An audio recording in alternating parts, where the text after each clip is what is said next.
Assalamualaikum warahmatullahi wabarakatuh. Hello class, let me introduce our group.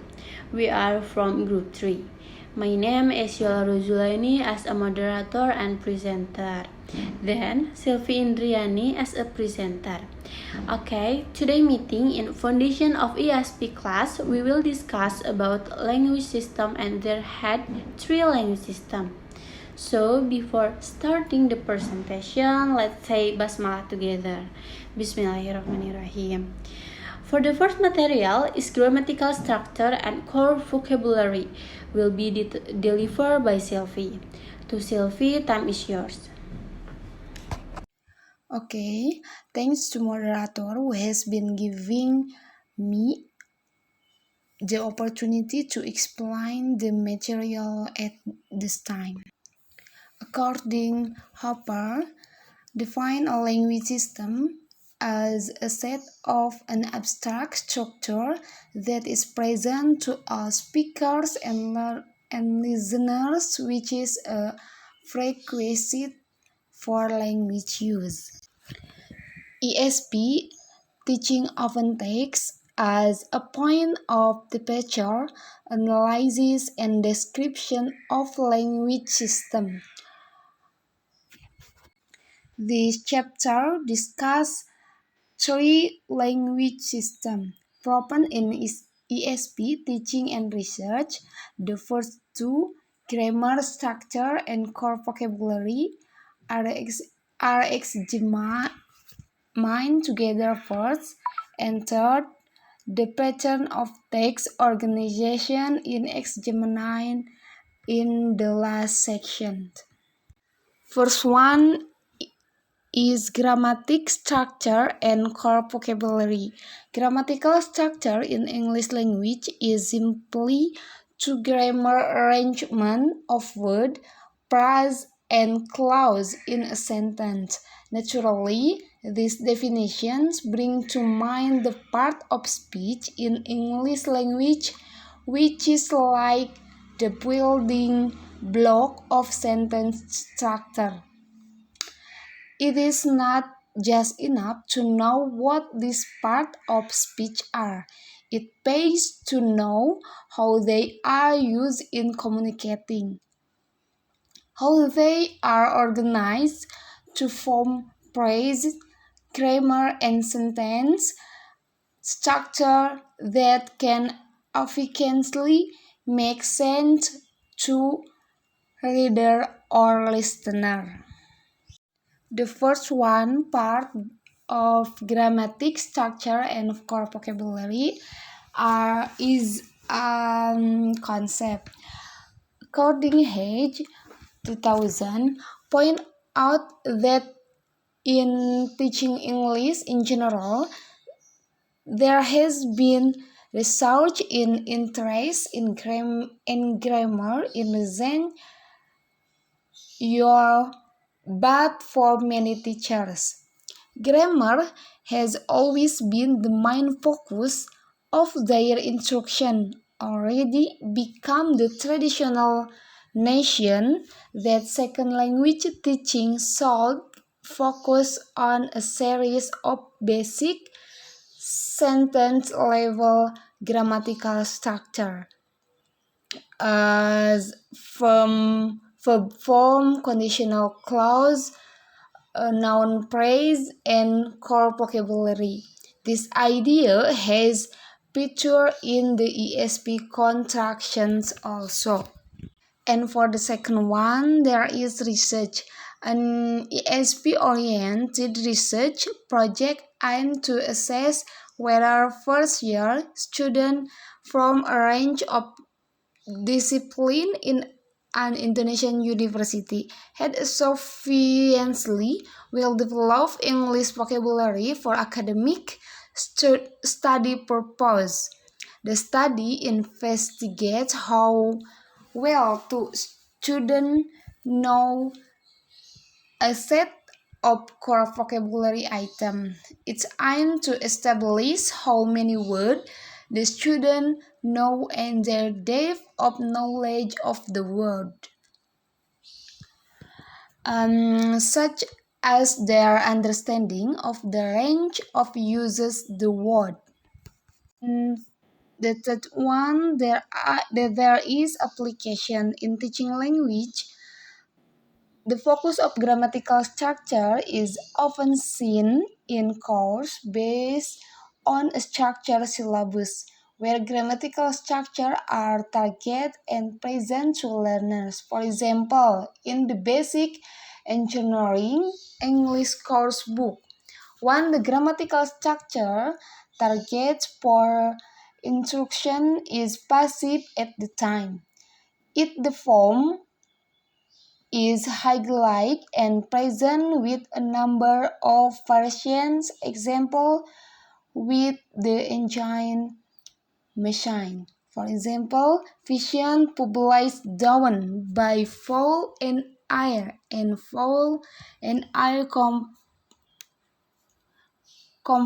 compressed by the cylinder.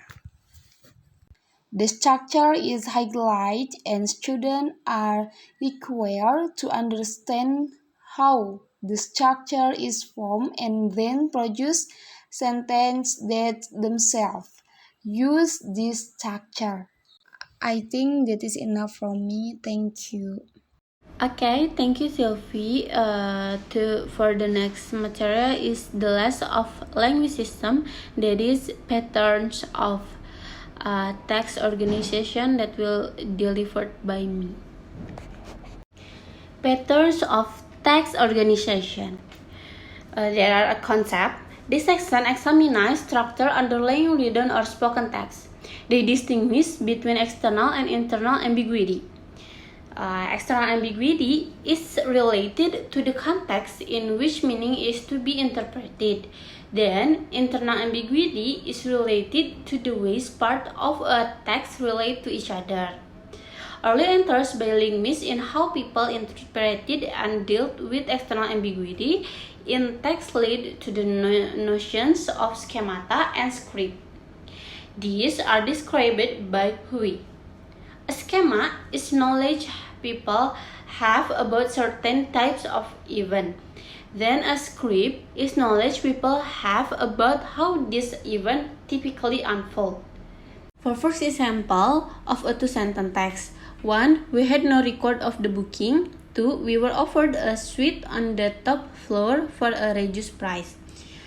According to schema or script theories, a person would interpret the second sentence by recalling his or her pre-existing knowledge of hotels and check-in difficulties, and would use this knowledge to understand how the second part is related to the first. The person uses his or her real-world knowledge to deduce meaning. Hui argues that schema and script concepts are of limited practical value for the analysis of text and teaching reading and writing. The number of scripts or schemata a person may need is potentially limitless. In practice, it is not possible to list and describe each and every one. A second explanation of how people decode a text is that they deal with its internal ambiguity. It is argued that there exists a generic set of patterns of text organization.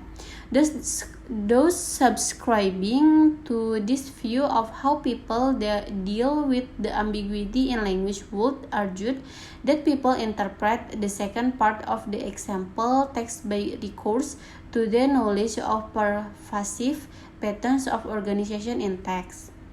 To interpret a text, the reader or listener follows the connection between the parts and relies on his or her knowledge of the ways that parts, example, clauses, sentence, or longer segment, are typically organized in text.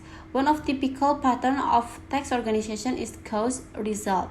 Second example of a two-sentence in third rates on more.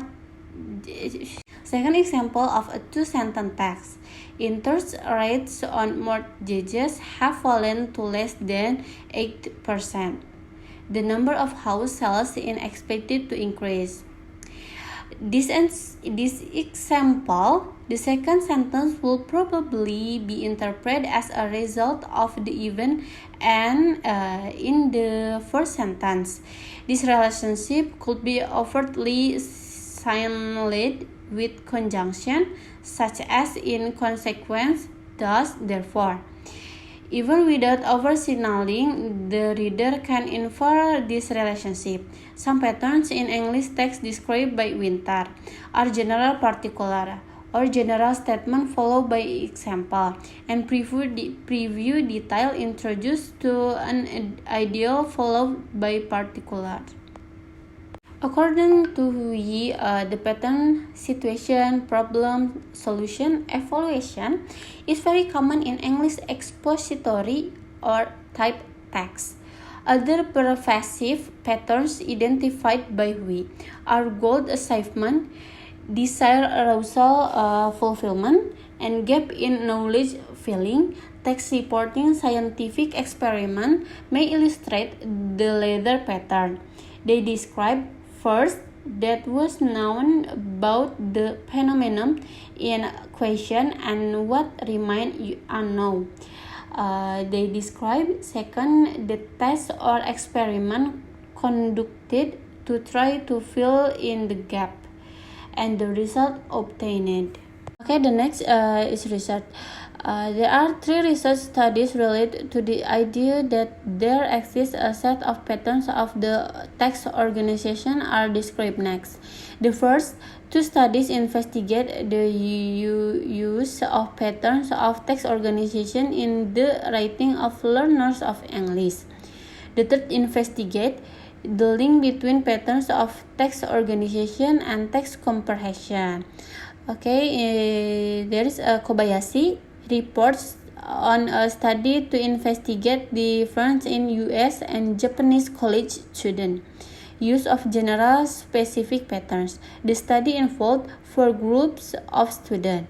First group is US college student, 2 Japanese advanced ESL student in the United States, 3 English majors in Japan, and 4 non-English major in Japan. Then the result also show a significant relationship between students, recognition of the type of text organization used and their ability to recall information from the text. Martinez conclude that the student conscious knowledge of patterns of the text organization led to positive effect on their reading performance. Okay, for the last, this is application.